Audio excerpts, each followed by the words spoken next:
ادخلوها بسلام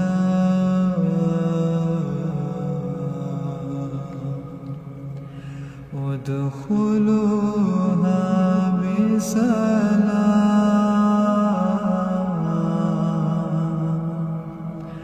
ذلك يوم الخلود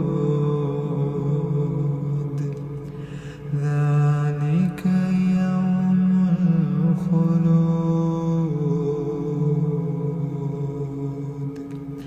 لهم ما يشاءون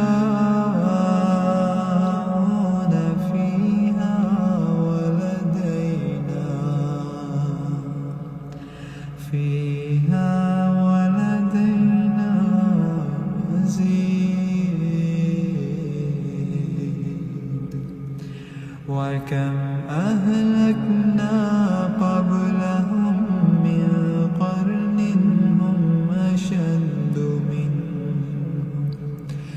أشد منهم بطشا فنقبوا في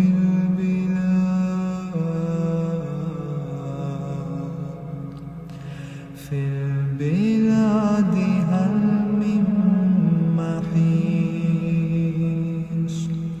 إن في ذلك لذكرى لمن كان له قلب أو ألقى السمع وهو شهيد ولقد خلقنا السماوات والأرض وما بينهما في 6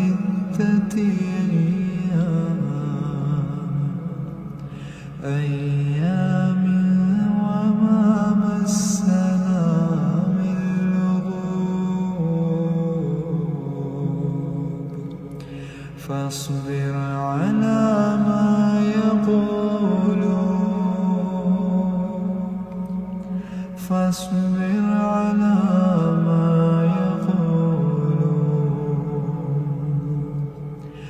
فسبح بحمد ربك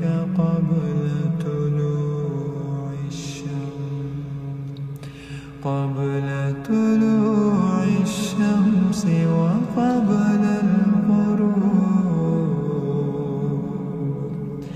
ومن الليل فسبحه وأدبار السجود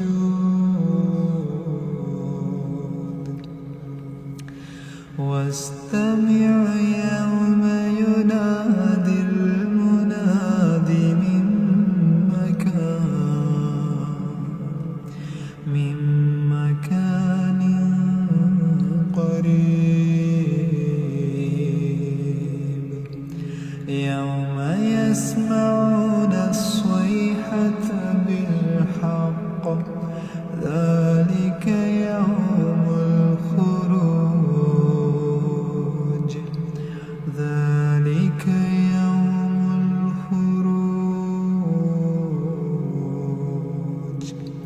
إنا نحن نحيي ونميت وإلينا المصير يوم تشقق الأرض عنهم سراعا ذلك حشر علينا يسير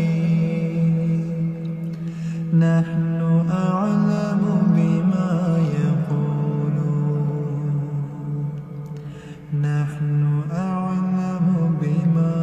يقولون وما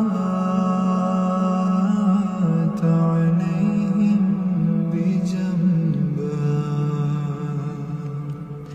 فذكر